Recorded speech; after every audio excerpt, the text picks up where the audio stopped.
You know, I think it was a member of my D&D group many years ago that introduced me to the idea of knife theory. And I even, to the point that I printed it out and I laminated two or three of these. Because this is just a really cool tool to use as a game master. And it has some larger implications. First of all, the idea is that every player should have 7 or 8 knives that the game master can pull out at any given time and stab or cut the player with. Make the adventure personal.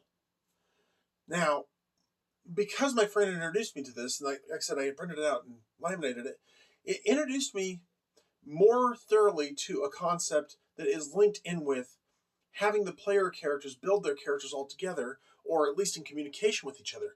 Because what you want is you want those characters to have personal feelings about at least one other member of the group, so that if one other member of the group gets hurt and or killed, then that person is going to have some definite strong feelings. That character is going to have some strong feelings about what they want to do to the person who killed their friend or who hurt their friend and disabled them or whatever.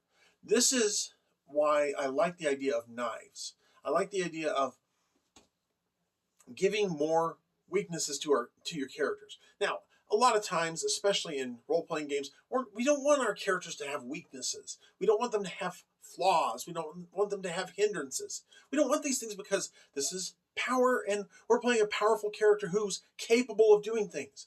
But isn't it cool to play a character who in some way is actually a a character who can do these things in spite of their hindrance? So if you have a bloodthirsty character and they see and they understand that letting this one mook live, that is going to show how hard they had to struggle with those internal demons. Maybe they even make a roll out of it.